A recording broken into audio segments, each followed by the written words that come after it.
बढ़ाना नहीं, कल से भागा तो मारूंगा तलवार से, चूक सकता है मेरा निशान। अरे युवराज कंस, आखिर क्या बात है जो कि तुम मुझे मार्ग में रोक रहे हो? बस इस पर तुमको मुझे लाओ, ये मेरा काल है। इसे अब मैं तुम्हें नहीं दे सकता। अभी आपने इसे जीवन दान दिया है और कहा कि अब देवकी को दो, ये उसे प्रेम करेगी, और अब फिर मांग रहे हो उसे। बस हम अपने काल को नहीं छोड़ सकते हैं, ऐसे मेरे घर कमरा में लाओ। बच्चा दे, बच्चा दे, लाओ।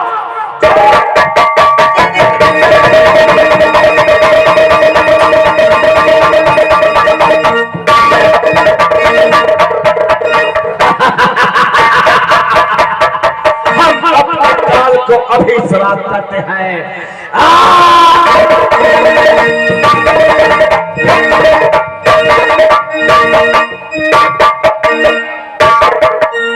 मारते चाहे उठाओ से किसी झाड़ी में फेंक दो, ऐसे फेंक दो। चलो दरबार।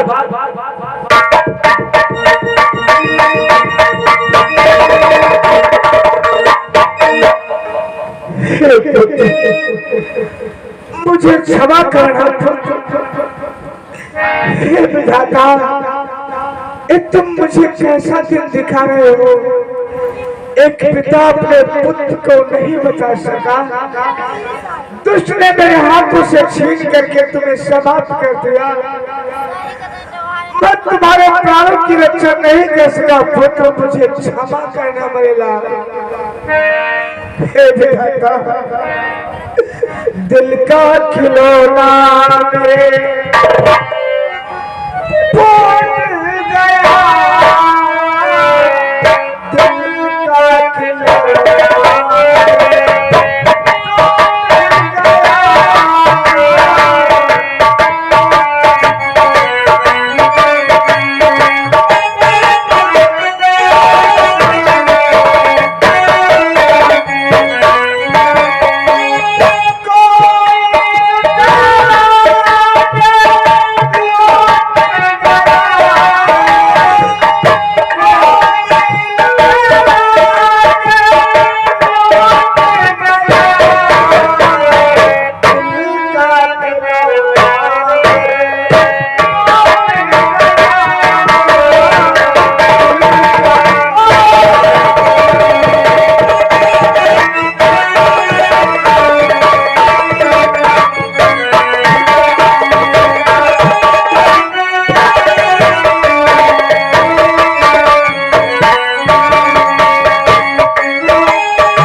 स्वामी, मेरा पुत्र कहाँ है? मेरा पुत्र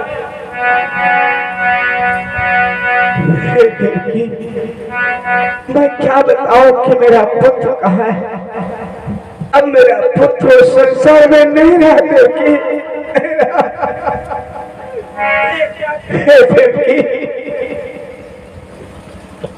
स्वामी, तुमने मेरा संदेशा क्या नहीं बताया? हाँ देवी, बतलाया था देवी, उन्होंने पुत्र को वापस कर दिया। मैं मार्ग में अपने पुत्र को गोदी में लिए हुए आ रहा था, पता नहीं उसके हृदय में क्या विचार आया। वो दुष्ट आकर के मार्ग में मेरे पुत्र को मेरी गोदी से छीन करके समाप्त कर दिया, समाप्त कर दिया देवी, समाप्त कर दिया।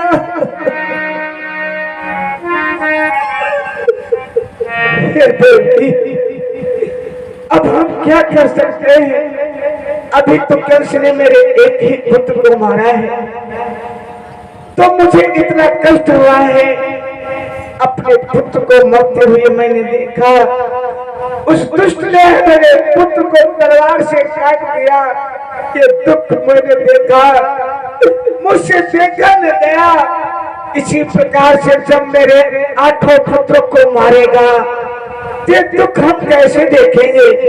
इससे तो अच्छा होगा कि हम अपने प्राणों को ही दे दे तो अच्छा होगा देवकी।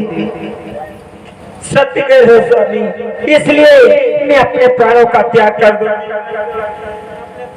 देवकी, यदि ऐसी बात हो तो चलो दोनों प्राणी इसी कारागृह में हम अपने प्राणों को शीश पटक पटक करके दे देते हैं।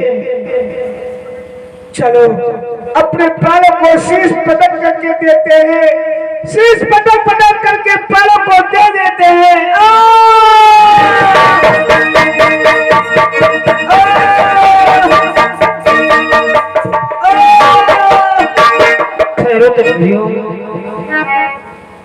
कारागर की कारागृह में ब्रह्मपुत्र नारद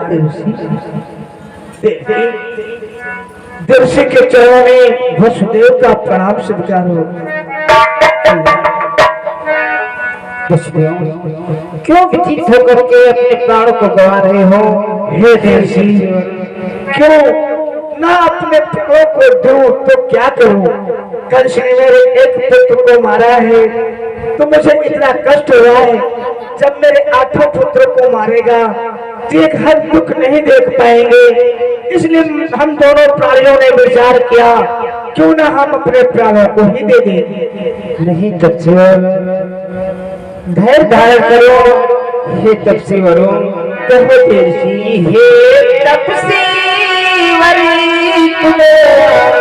धैर्य धरो, यह तो है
क्यों भीख होकर के अपने प्राणों को गवा रहे हो?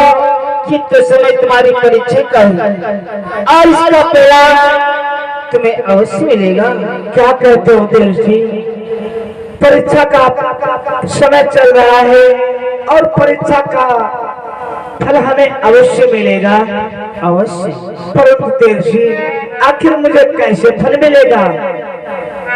हे दंपतियों कि हे दंपति बड़ी भाग्य हो भगवान तुम्हारे।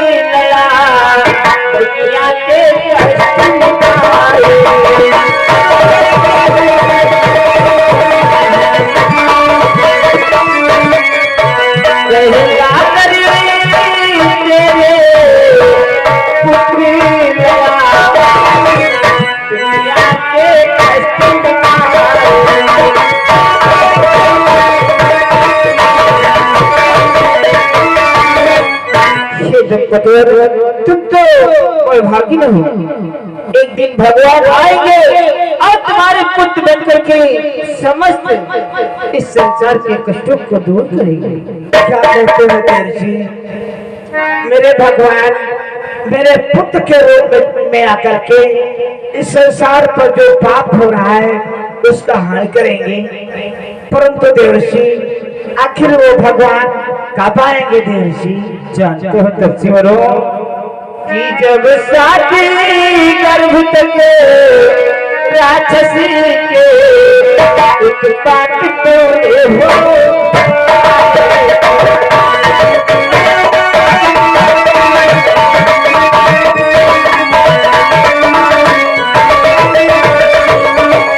जब साथी तक बांधने आके उत्पात तोड़ हो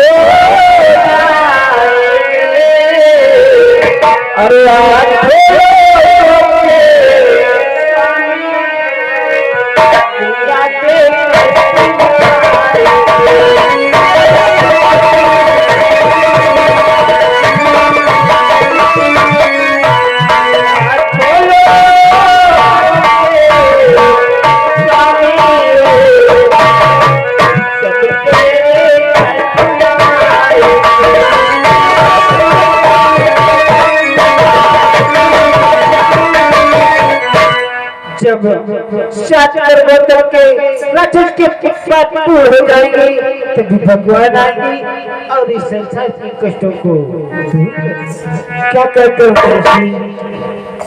जब मेरे सात पुत्रों को मारेगा तो इस तीनों लोगों के प्राणी त्राहि त्राहि करेंगे, तब तब तब तब फिर मेरे प्रभु अवश्य आएंगे देवर्षि। ठीक है देवर्षि, यदि आप ऐसा कहते हैं तो आपके कथनानुसार हम इस कारागृह में उनका मार्गदर्शन करेंगे। अवश्य दंपतियों उन्हीं का ध्यान और चिंतन करो। ठीक है देवर्षि, मेरा प्रणाम स्वीकार हो, कल्याण हो। किसे नारायण नारायण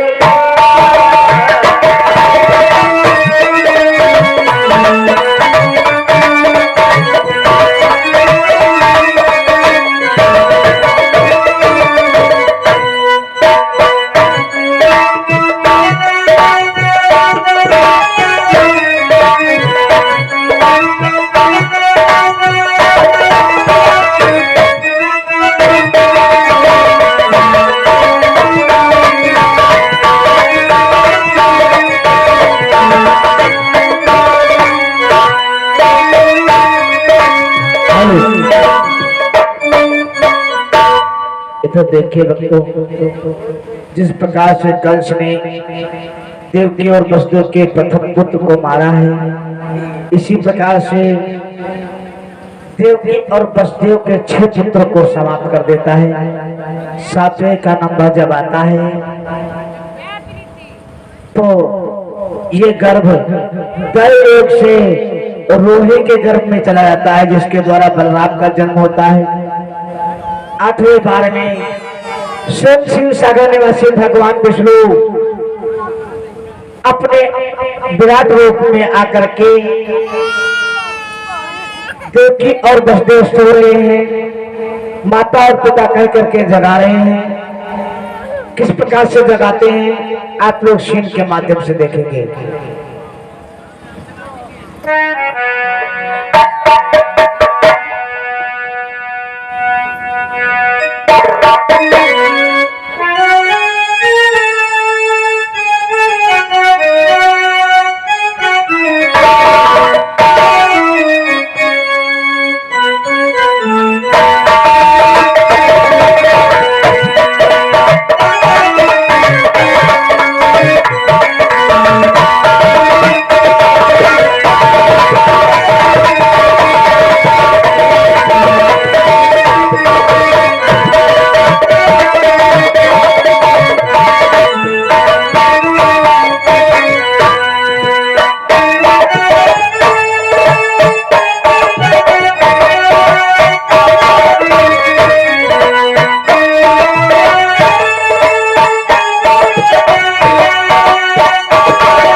पिताश्री आंखें खोलो, माताश्री आंखें खोलो। हे पिताश्री आंखें खोलो। देखो आपको पिताश्री और मुझे माताश्री आखिर कौन कह रहा है? हाँ देवकी, इस कारागृह में हमें पिता और तुम्हें माता कह करके कौन बुला रहा है? ओ हे पिताश्री। अरे ठीक है देवकी, इधर देखो, इन्हें देख कर डर लग रहा है। ओह, मुझे पिता देवकी को माता कहने वाले आप कौन हैं? हे पिताश्री, इस प्रकार से भयभीत मत हो। मैं अपना परिचय अवश्य बतलाता हूँ, ध्यान देकर के श्रवण करो। बोलो। कि क्या खुद मैं कहूँ कौन हूँ मैं, हाँ कह दूंगा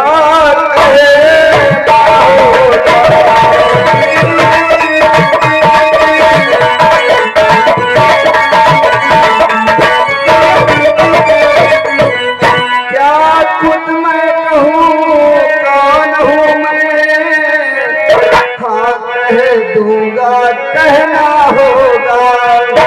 आज्ञाकारी बनकर आया तो आज्ञा रहना होगा।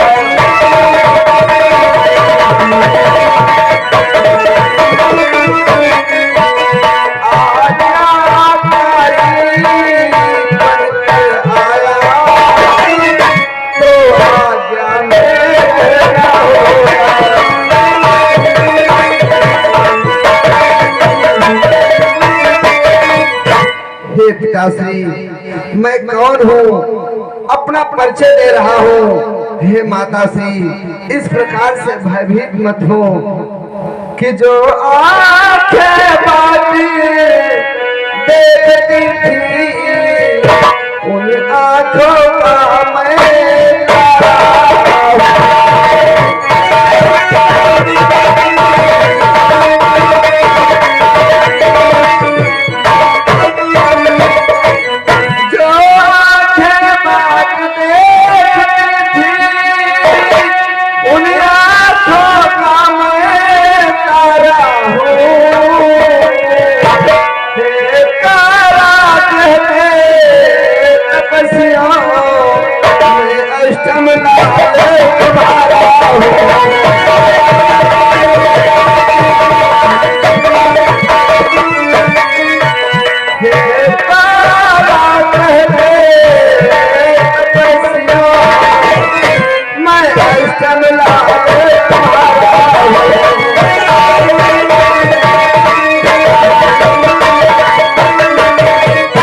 माता। हे पिताश्री, मैं आपका 8वां पुत्र हूँ और मैं तू का झगड़ा जहाँ नहीं। मैं कौन हूँ अपना परिचय दे रहा हूँ पिताश्री। बोलो, आखिर तुम हमारे 8वें पुत्र कैसे हो सकते हो? हे पिताश्री, आपने इस कारागृह में इस प्रकार से इतने कष्टों को सहन कर रहे हो और तुम्हें किसी प्रकार का कष्ट नहीं होगा। हे माता पिताश्री, आपको अब कोई कष्ट नहीं होगा कि हे कारागृह के तपस्वियों, अब तुम्हें न कोई भय होगा।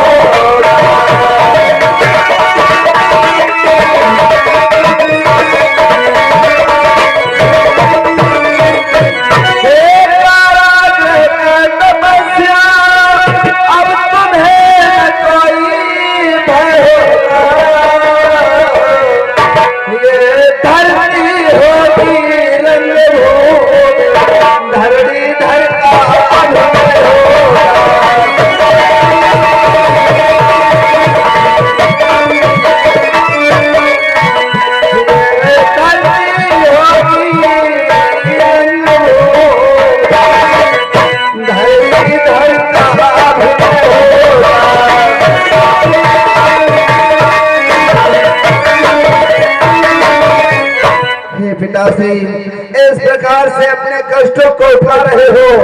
आज से तुम्हारा कष्टों का निवारण करने के लिए मैं तुम्हारा 8वां पुत्र बनकर के आ रहा हूँ। हे पिताश्री। बोलो भगवान, परंतु ये क्या कह रहे हो? तुम हमारे 8वें पुत्र बन करके आए हो, परंतु हम दोनों प्राणियों ने ऐसा रूप नहीं मांगा था प्रभु। आपके रूप को देख करके हमें भय लग रहा है, इसलिए मेरी विनती से विचार करें। जानते हो प्रभु की जो नाथ लड़ी कन्या हो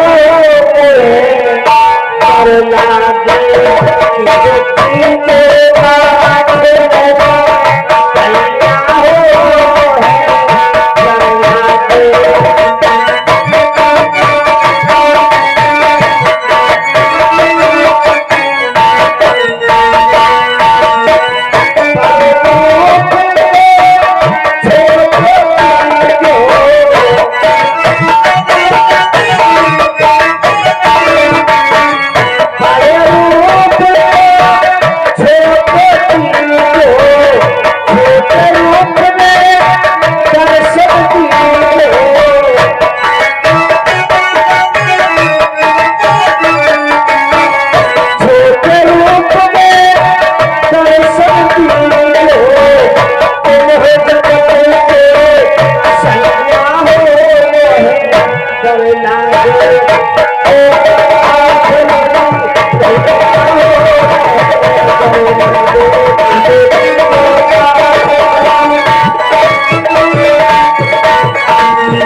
हम दोनों भाइयों ने आपसे छोटा बालक के रूप में कहा था, एक भयानक रूप देख करके हमें डर लग रहा है, इसलिए प्रभु पुत्र के रूप में आकर के मुझे दर्शन दो नाथ।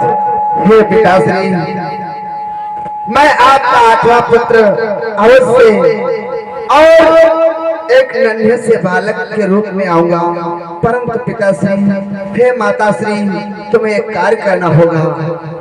बोलो हमारे लिए क्या कार्य है? हे माताश्री, कि कंस महाखल सुनते आए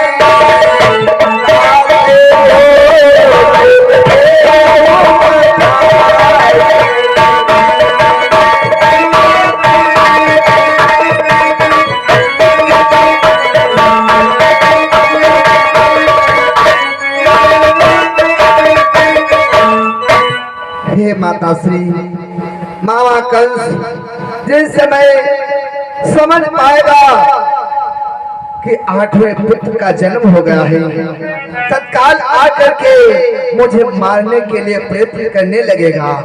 इसलिए जिस समय मैं छोटे बालक के रूप में आकर के अवतरित होऊंगा, उसी वक्त पिता से तुम्हें कार्य करना होगा।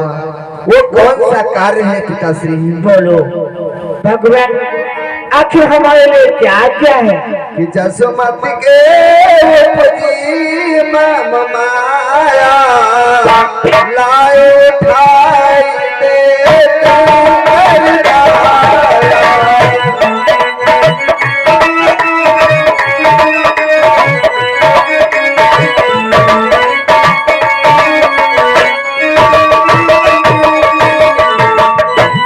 हे पिताश्री, जसोदा माता के यहाँ कन्या के एक कन्या अवतरित हुई है, वहां जाकर के उस कन्या को तुम्हें लाना होगा और मुझे यहाँ से लेकर के गोकुल में भेजना होगा पिताश्री।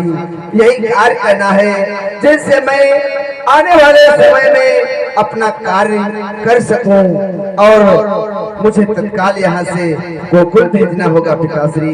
मैं आपका 8वां पुत्र नन्हे के बालक के रूप में अवतरित होगा पिताश्री। ठीक है भगवान, आप जैसा कह रहे हैं हम वैसा ही करेंगे। बस आप बालक के रूप में देवकी की गोदी में अवतरित हो भगवान।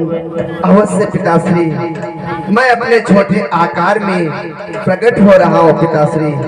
इस प्रकार से भयभीत होने का समय नहीं पिताश्री। अब किसी प्रकार का तुम्हें कष्ट नहीं होगा। जो कष्ट आपने सहे हैं, मैं उन कष्टों को देख करके बहुत दुखी हो रहा हूँ पिताश्री।